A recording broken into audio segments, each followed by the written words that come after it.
ओम शांति।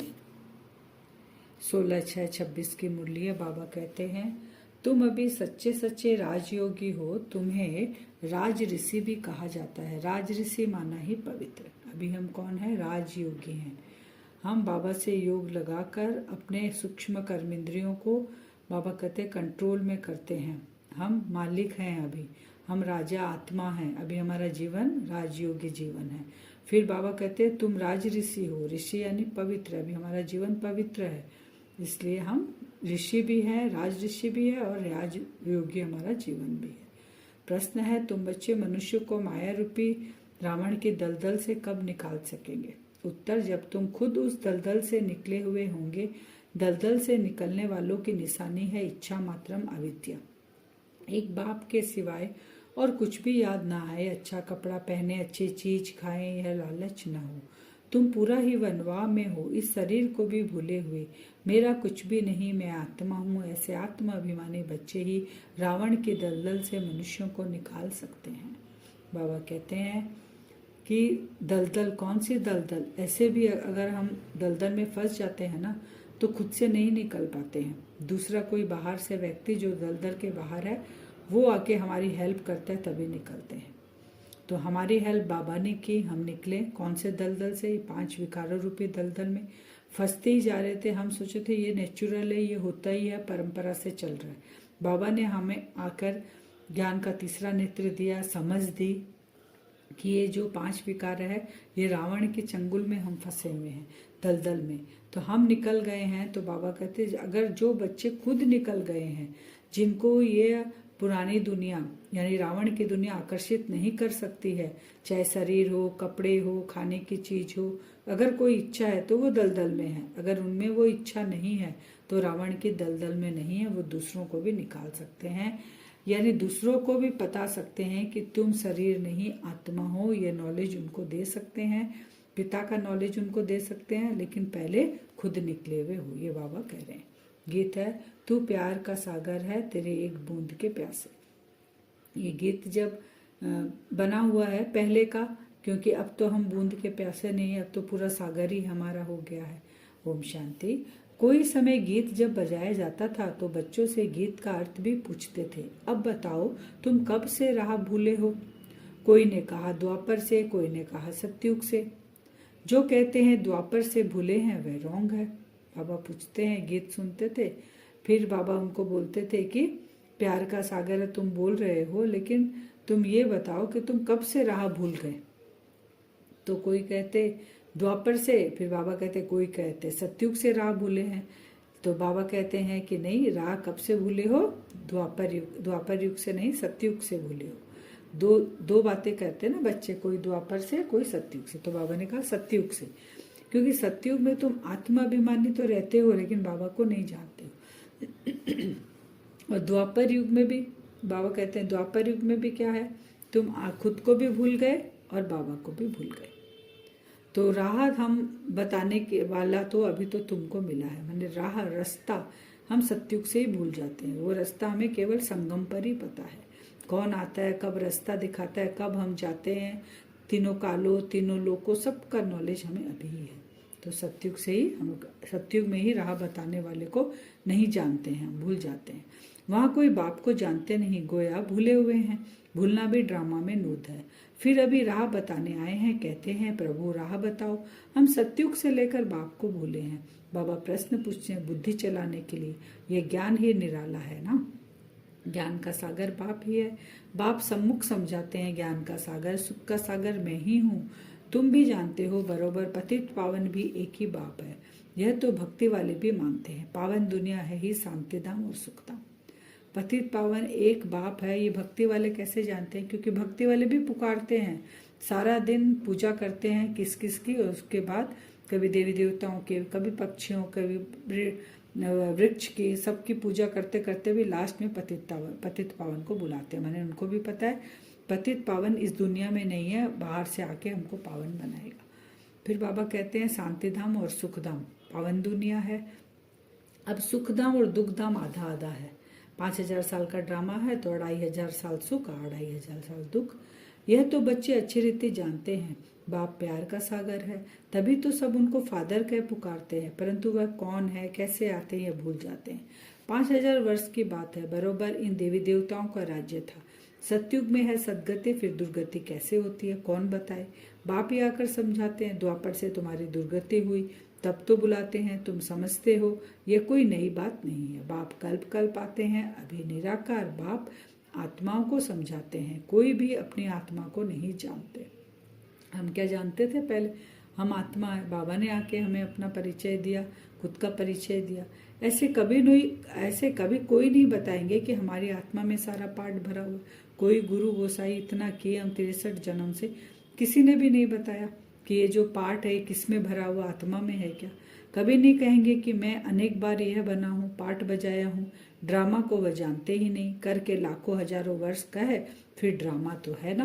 बाबा कहते हैं लाखों हजारों वर्ष कहते हैं ना, खुद को जानते हैं कि आत्मा पाठ बजाती है, कि यही आत्मा बार बार जन्म अलग अलग चोले में लेती है, ये भी नहीं पता उनको।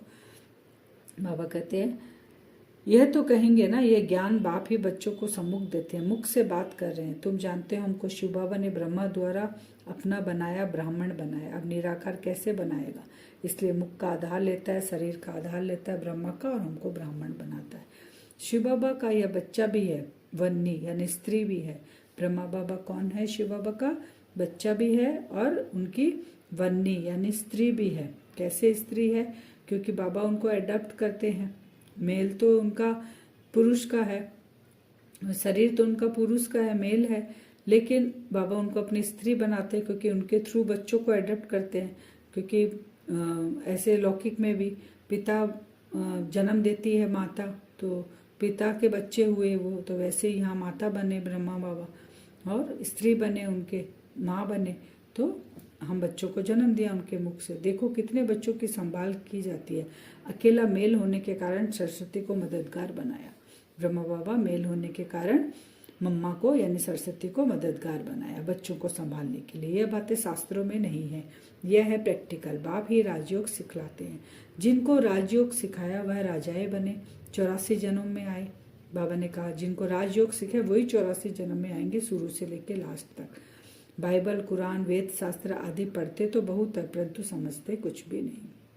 उनमें भी सारी बातें यही लिखा हुआ, काम क्रोध मोह लोभ को छोड़ो, एक ओंकार निराकार, भगवान ऊपर है, हम नहीं है। जो मैसेज दे रहे हैं मैसेंजर, फिर भी नहीं समझते हैं। अभी तुम कोई तत्व योगी नहीं हो। बाबा कह रहे तुम तत्वों की पूजा नहीं करते हो, तत्वों के साथ योग नहीं लगाते हो। तुम्हारा तो बाप से योग अर्थात बाप की याद है। तुम अभी राजयोगी राज ऋषि हो अर्थात योगी राज हो। राजयोगी हम बन रहे हैं, कर्मेंद्रियों पर राज्य किया। राज ऋषि हम पवित्र हैं, तो हम कौन बन गए, योगी राज। जो योगी बाबा कहते हैं ना, पतियों के पति, उसके बाद बाबा कहते हैं राजाओं के राजा, तो हम योगियों के भी योगी राज है। योगी पवित्र को कहा जाता है। स्वर्ग की राजाई लेने के लिए तुम योगी बने हो। बाप पहले पहले कहते हैं पवित्र बनो, योगी नाम ही उनका है। तुम सब राजयोगी हो। यह तुम ब्रह्मा मुख वंशावली ब्राह्मणों की बात है। बाबा कहते हैं किसकी बात हो रही है, राजयोगी, योगी राज, राजऋषि, तुम बच्चों की, जो ब्रह्मा मुख वंशावली है। तुमको राजयोग सिखा रहे हैं। स्टूडेंट हो गए ना, स्टूडेंट्स को कब टीचर भूलेगा क्या। जानते हो शिव बाबा हमको पढ़ा रहे हैं, परंतु माया फिर भी भुला देती है। तुम अपने पढ़ाने वाले टीचर को भूल जाते हो, भगवान पढ़ाते हैं। यह समझे तब तो नशा चढ़े। स्कूल में ICS पढ़ते हैं तो कितना नशा रहता है। बाबा कह रहे स्टूडेंट कभी टीचर को भूलेगा क्या। जब टीचर अगर पढ़ाता है तो टीचर के साथ योग हो जाता है उसका, तो कभी नहीं भूलेगा। तो बाबा कहते हैं जैसे स्कूल में ICS की पढ़ाई पढ़ रहे हैं तो कितना नशा रहता है ना, कि हम इतनी ऊंची पढ़ाई पढ़ रहे हैं। तो यहाँ पढ़ाने वाला कौन है, भगवान। और पद कौन सा मिलेगा, देवी देवताओं को। तो हमको कितना नशा रहना चाहिए। राज विद्या भी पढ़नी पड़े, भाषा आदि सीखनी पड़े। तुम बच्चे समझते हो सतयुग से हम ये राह भूलनी शुरू करते हैं, फिर एक एक ढाका माने पौड़ी स्टेप एक एक जन्म में नीचे उतरते हैं। सीढ़ी का चित्र है ना, 84 जन्मों का देवी देवताएं नीचे की तरफ उतर रहे हैं। चढ़ गए ऊपर संगम युग के बाद, उसके बाद नीचे उतरते एक एक सीढ़ी। तो बाबा कहते हैं अभी तुमको सारा याद है। कैसे हम चढ़ते हैं? क्योंकि संगम युग पे बाबा हमारे साथ है तो हमको सब कुछ याद है। बाबा याद दिला रहे हैं कैसे हम उतरते हैं। सीढ़ी अच्छी रीति याद करो। 84 जन्म पूरे हुए, अब हमको जाना है तो खुशी होती है। यह बेहद का नाटक है। आत्मा कितनी छोटी है, पाठ बजाते बजाते आत्मा थक जाती है। तब कहते बाबा राह बताओ तो हम विश्राम पाए, सुख शांति पाए। तुम सुख धाम में हो तो तुम्हारे लिए वहाँ सुख शांति भी है। वहाँ कोई हंगामा नहीं है। आत्मा को शांति है। शांति के 2 स्थान है। बाबा कह रहे हैं सुख शांति तुमको वहाँ मिल जाएगी, तुमको विश्राम मिल जाएगा सुख शांति की दुनिया में। वहाँ कोई भी हंगामा नहीं है। फिर बाबा बता रहे हैं शांति 2 स्थान है। एक है शांति धाम जब उच्च आत्मा का घर है, और एक है सुख धाम जहाँ हम सतयुग में आएंगे। दुख धाम में बाबा कहते हैं अशांति है। यह पढ़ाई है, तुम जानते हो। हमको बाबा सुख धाम वाया शांति धाम में ले जाएंगे। पढ़ाई कंप्लीट हो जाएगी तो हम कहाँ जाएंगे? पहले बाबा कहते हैं मैं तुमको शांति धाम ले के जाऊंगा अपने घर। कुछ क्षण कुछ वहाँ रेस्ट लेंगे कुछ बाबा के साथ, फिर आएंगे पाठ बजाने सुख धाम में। तुमको कहने की दरकार नहीं, तुम जानते हो हम यहाँ पाठ बजाने आए हैं, फिर जाना है या खुशी है। अब हम आत्मा को भी पता है शांति की खुशी नहीं है। पाठ बजाने में हमको मजा आता है, खुशी होती है। जानते हैं बाप को याद करने से विकर्म विनाश होंगे। अब कोई आत्मा के अंदर पाठ नूद है तो एक जगह बिंदु बनकर बैठने से बाबा बोलते शांति में क्या खुशी है। यहाँ आकर पाठ बजाएंगे तो पाठ में खुशी है ना, खेल में। तो कोई कहते हैं हमको मन की शांति मिले, यह अक्षर भी रॉन्ग है। बाबा कहते हैं नहीं, हम बाप को याद करते हैं कि विकर्म विनाश हो। शांत तो मन रह न सके, कर्म बिगड़ रह नहीं सकते। बाकी महसूसता आती है हम बाप से पवित्रता सुख शांति का वर्षा ले रहे हैं। बाबा कह रहे कोई शांति मांगता है ना, तो बाबा कहते हैं ये रॉन्ग है, क्योंकि शांति कभी मन को हो नहीं सकती, क्योंकि हम कर्म योगी है। कर्म करे बिना आत्मा रह नहीं सकती है। लेकिन बाबा को जब याद करते हैं तो विकर्म विनाश होते हैं, और बाबा से हमें वो जो गुण मिलते हैं पवित्रता सुख शांति का, वो आत्मा महसूस करती है। विकर्म विनाश होते हैं तो वो पॉजिटिव गुण आत्मा महसूस कर सकती है, उससे खुशी का पारा चढ़ता है। यह तो है ही दुख धाम, इसमें सुख हो नहीं सकता। मनुष्य शांति धाम सुख धाम को भूल गए हैं। तो जिनको बहुत पैसे समझते हैं हम सुख में हैं, सन्यासी घर बार छोड़ जंगल में जाते हैं, कोई हंगामा तो है नहीं, तो शांत तो हो जाते हैं, परंतु वह हुआ अल्पकाल के लिए। जंगल में जाके मैंने बाहरी शांति तो उनको मिल जाती है, हलचल वहाँ नहीं होती है बाबा कहते हैं, लेकिन वो कितना देर का है, अल्पकाल का है। आत्मा को जो शांति स्वधर्म है उसमें तुम शांति में रहते हो। यहाँ तो प्रवृत्ति में आना ही है, पाठ बजाना ही है। आत्मा का स्वधर्म शांत है, तो शांति मांगने की चीज नहीं है। आत्मा के अंदर जो विकर्म हमने किया है 63 जन्म, उसको भस्म करना है, वो बाबा की याद से। तुमको सच्चा सोना बनना है। जैसे सच्चे सोने में खाद मिलाए फिर जेवर बनाते हैं, तुम असूल में सच्चा सोना थे, फिर तुम्हारे में खाद पड़ती है। अब तुम्हारी बुद्धि में है, हमने पाठ बजाया है।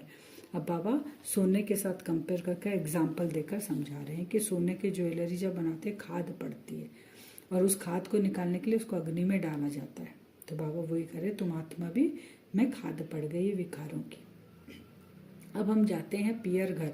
जैसे विलायत से जब पियर घर लौटते हो तो खुशी होती है। यहाँ से हम कहाँ जाएंगे? पियर घर, यानी अपने घर, अपने बाबा के पास शांति धाम में। फिर वहाँ से बाबा बोलते हैं तुमको नीचे भेजेंगे पाठ बजाने के लिए। तो जब विलायत में अगर कोई रहता है, वो जब भारत लौटता है पियर घर, तो उसको कितना खुशी होता है। तो बाबा तुमको उतनी खुशी होनी चाहिए। 5000 साल बाद तुम घर जाओगे। तुम जानते हो बाबा हमारे लिए स्वर्ग लाया, बेहद के बाप की सौगात है, बेहद की बादशाही अर्थात सदगति। बाबा क्या सौगात देते हैं? सदगति में ले जाएंगे, फिर सत्युग में बादशाही हमको देंगे। सन्यासी लोग मुक्ति की सौगात पसंद करते हैं। सन्यासी क्या चाहते हैं? वो सत्युग में नहीं आना चाहते। वो कहते हैं कि हम मुक्ति में बस बैठे रहें, या हमको मोक्ष मिल जाए, मुक्ति मिल जाए, वो पसंद करते हैं। कोई मरता है तो भी कहते हैं स्वर्गवासी हुआ। सन्यासी कहेंगे ज्योति ज्योत समाया, जिसमें सब मिल जाएंगे। वह तो रहने का स्थान है जहाँ हम आत्माएं रहती है। बाकी कोई ज्योति व आग थोड़े ही है जिसमें सब मिल जाए। ब्रह्म महातत्व है जिसमें आत्माएं रहती है, बाप भी वहाँ रहते हैं। वह भी है बिंदी। बिंदी का किसी को साक्षात्कार तो समझ नहीं सकेंगे। बच्चे बहुत कहते हैं बाबा याद करने में दिक्कत होती है, बिंदी रूप को कैसे याद करें। बाबा कहते हैं सन्यासी मोक्ष मांगते हैं, मुक्ति मांगते हैं, कहते हैं ज्योति ज्योत में समाया। तो बाबा कहते वो ब्रह्म को याद करते हैं। ब्रह्म तो एक तत्व है, यानी ब्रह्म हम आत्माओं का, बाबा का रहने का घर है वो परम धाम, उसमें कैसे समा जाएंगे? तो ऐसा नहीं है, बाबा कह रहे हैं। फिर बिंदु रूप को याद कैसे करें? साक्षात्कार भी करें तो समझ कैसे आए? तो वही बाबा को कहते हैं कि याद करने में दिक्कत होती है। तो आधा कल तो बड़े लिंग रूप को याद किया, वह भी बाप समझाते हैं। बिंदी की तो पूजा हो न सके, इनका मंदिर कैसे बनाए? बिंदी को देखने में भी न आए, इसलिए शिवलिंग बड़ा बनाते हैं। बाकी आत्माओं के शालिग्राम तो बहुत छोटे छोटे बनाते हैं, अंडे मिसल बनाते हैं। कहेंगे पहले यह क्यों नहीं बताया? परमात्मा बिंदी मिसल है। बाबा कहते हैं ऐसे बोलते हैं कि पहले क्यों नहीं बताया? हम शिवलिंग की पूजा कर रहे थे कि बाबा बिंदी रूप है।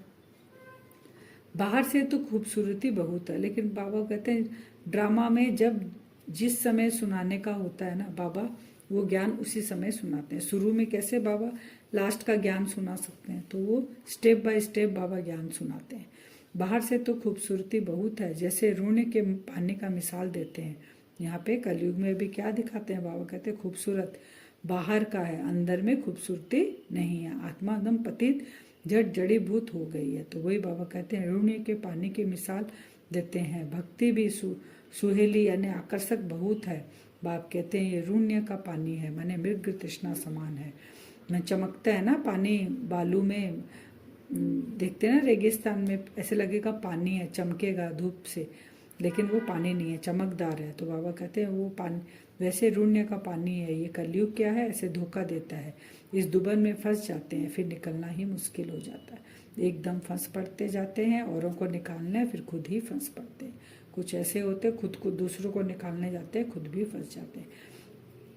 तो बाबा कहते हैं ऐसे बहुत फंस पड़े। आश्चर्यवन सुनंती कथनती और औरों को निकालवंती, चलते चलते फिर खुद फंस पड़ते हैं। बाबा कितना चारों तरफ से बच्चों को समझा रहे हैं कि बच्चे कैसे अटेंशन रखें, कैसे अलर्ट होकर सारा दिन अपनी दिनचर्या को संभालें। बाण चलाने वाले बाबा कहते हैं कोई तीखे होते हैं, कोई कमज़ोर होते हैं। बाण चलाते हैं ना, उसमें बाबा समझा रहे हैं कोई तीखे भी होते हैं, कोई कमज़ोर भी होते हैं। भील अर्जुन का भी मिसाल है ना, अर्जुन साथ रहने वाला था, अर्जुन एक को नहीं। जो बाप के बनकर बाप के साथ रहते हैं उनको कहा जाता है अर्जुन। हम कौन है? हम सब अर्जुन हैं। साथ में रहने वाले और बाहर में रहने वाले की रेस कराई जाती है। भील अर्थात बाहर रहने वाला तीखा चला गया, दृष्टांत एक का दिया जाता है। भील यानी जो बाबा के साथ रहते हैं, जो बाबा के घर में रहते हैं समर्पित रूप में, वो है अर्जुन, बाबा कह रहे हैं। और जो बाहर रहते हैं वो बाबा से दूर भी रहते हैं, लेकिन बाबा की श्रीमत को इतना फॉलो करते हैं कि वो तीखे भी निकल जाते हैं। बाप कहते हैं तुम यहाँ जेवर आदि भी नहीं पहनो। ऐसे क्यों कहते हैं? इसके भी अनेक कारण हैं। बाबा कहते हैं कोई लूट के ले जाएगा, कोई कुछ करेगा भी, दुनिया तो ऐसी है नहीं ना, कहीं खो जाएंगे तो संकल्प चलेंगे। इसलिए बाबा कहते हैं साधारण रहो, और बाबा जो हमें ज्ञान योग सिखा रहे हैं उसका श्रृंगार करो। चेहरे चलन से वो दिखाई दे कि तू कौन मिला, हम कितनी ऊंची पढ़ाई पढ़ रहे हैं, हमारे चेहरे चलन से वो रूहानियत दिखाई दे। अभी हमें आत्मा का श्रृंगार करना है। आज का वरदान है रोहाब और रहम के गुण द्वारा विश्व नव निर्माण करने वाले विश्व कल्याणकारी वह। कौन से गुण? रोहाब और रहम। विश्व कल्याणकारी बनने के लिए मुख्य दो धारणाएं आवश्यक है। विश्व का कल्याण हम कैसे कर सकते? एक ईश्वरीय रुहाब और दूसरा रहम। अगर रुहाब और रहम दोनों साथ साथ और समान है तो रूहानियत की स्टेज बन जाती है। तो जब भी कोई कर्तव्य करते हो वह मुख से शब्द वर्णन करते हो तो चेक करो कि रहम और रुहाब दोनों समान रूप में है। शक्तियों के चित्रों में इन दोनों गुणों की समानता दिखाते हैं। इसी के आधार पर विश्व नव निर्माण के निमित्त बन सकते हो। स्लोगन: बाप के प्यार के पीछे व्यर्थ संकल्प नौछावर कर दो तो यही सच्ची कुर्बानी है। सच्ची कुर्बानी कौन सी मानी जाएगी? जो व्यर्थ संकल्प हमारा आता है वो बाबा को हम दे दे सारा, तो ये सच्ची कुर्बानी है। अव्यक्त सारे सदा हर्षित रहने के लिए अपने नेचर को सरल बनाओ, सहनशील बनाओ। जितना जो स्वयं सरल होंगे उतना याद भी सरल रहेगी। जितना जो हर बात में स्पष्ट अर्थात साफ होगा उतना सरल होगा। जो जैसा स्वयं होता है वैसे ही उनकी रचना में भी वही संस्कार होते हैं। तो हर गुण के प्रैक्टिकल स्वरूप एग्जाम्पल बनो। क्या करना है? सरल और सहनशील। बाबा कहते हैं तो हमारे संस्कार भी वैसे ही होंगे और ये प्रैक्टिकल एग्जाम्पल स्वरूप बन के हमको दिखाना है। अब वरदान से हम योग करेंगे, रुहाब और रहम को धारण करेंगे। अपने आप को देखें भ्रकुटी सिंहासन पर। मैं आत्मा बैठी हूँ।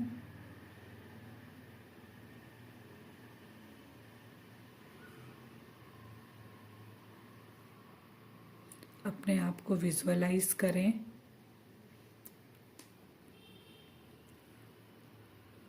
एक बहुत ऊंची पहाड़ी के ऊपर हम जाकर बैठ जाते हैं। विजुअलाइज करते रहें। ब्राह्मण स्वरूप में ही हम आत्मा बैठे हैं, इस ब्राह्मण चोले में ही, जहाँ से हम पूरे विश्व को देख पा रहे हैं। हर एक विश्व की आत्मा को हम देख पा रहे हैं। वहाँ जाकर हम बैठेंगे। विजुअलाइज करें भ्रकुटी सिंहासन पर आत्मा चमक रही है। परम धाम से बाबा से सफ़ेद रंग की किरणें नीचे उतर उतर कर मुझ आत्मा में प्रवेश हो रही है। विजुअलाइज करें।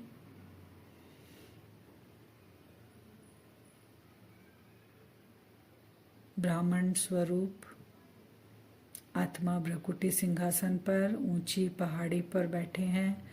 बाबा से सफ़ेद रंग की किरणें परम धाम से निकलकर मुझ आत्मा में प्रवेश कर रही है। अपने आप को सम्मान देंगे। मैं विश्व कल्याणकारी आत्मा हूँ। मुझ आत्मा के ऊपर बहुत बड़ी जिम्मेवारी है। बाबा ने मुझे दी है विश्व का कल्याण करना, हर एक आत्मा का। उसके लिए मुझ आत्मा को 2 गुण धारण करने हैं, रहम का और रुहाब का। बाबा से जो पावरफुल किरणें मुझ आत्मा के अंदर प्रवेश हो रही है, मुझ आत्मा के अंदर से जो भी थोड़ा बहुत किचड़ा बचा है सब साफ हो रहा है। आत्मा के अंदर रुहाब और रहम का गुण जो बाबा कहते हैं धारण करने के लिए, उस स्थिति में आत्मा स्थित होती जा रही है। रुहाब और रहम की स्वमान की स्थिति में स्थित होते जा रहे हैं। विजुअलाइज करें। जो मेरा ब्राह्मण स्वरूप था धीरे धीरे फरिश्ता ही स्वरूप बनता जा रहा है। विजुअलाइज करें। धीरे धीरे लाइट की बॉडी बनती जा रही है। सूक्ष्म शरीर बन गया। सफ़ेद रंग की किरणें आत्मा से निकलकर पूरे बॉडी में फैल रही है। मेरा हर एक एक अंग रुहाब और रहम के गुणों से भरपूर होते जा रहा है। मैं विश्व कल्याणकारी आत्मा हूँ। वहीं पहाड़ी से बैठे बैठे हर एक आत्मा को देखें ज्ञान के तीसरे नेत्रों से। मन बुद्धि से विजुअलाइज करें। नीचे सारी आत्माओं को हम देख रहे हैं। बाबा की किरणें मेरे ऊपर पड़ रही है। उस रूहानियत की दृष्टि से, उस रुहाब की दृष्टि से हर एक आत्मा को आत्मिक रूप से उस रहम की दृष्टि से देखें कि सब बाबा के बच्चे हैं। जैसे ही मेरा ये संकल्प आत्माओं को टच कर रहा है, सबकी नज़र ऊपर की ओर मुझ फरिश्ता ही स्वरूप पर टिक गई। जितनी भी विश्व में मनुष्य आत्माएं हैं, उनको ये संकल्प टच हो रहा है कि मैं विश्व कल्याणकारी आत्मा हूँ, शिव बाबा का बच्चा हूँ। परमात्मा मेरे साथ है। ये रूहानियत की शक्ति और रहम की शक्ति, ये गुण उनको टच कर रहे हैं। सभी की दृष्टि मुझ फरिश्ते स्वरूप पर है। तृप्त हो रही हैं आत्माएं, वो भी आत्मिक स्थिति में स्थित होती जा रही हैं। उनको भी ये टचिंग हो रहा है कि हम सब आत्माओं का पिता निराकार शिव बाबा बिंदु स्वरूप है। उनको भी बाबा की वो एनर्जी टच करने लग गई, मुझ आत्मा के थ्रू जाकर टच कर रही है। ये विजुअलाइज करें। आज हम सारा दिन इसी स्थिति में स्थित होकर हर एक आत्माओं को इस रूहानियत और रहम की दृष्टि से बाबा का टचिंग कराएंगे। ओम शांति।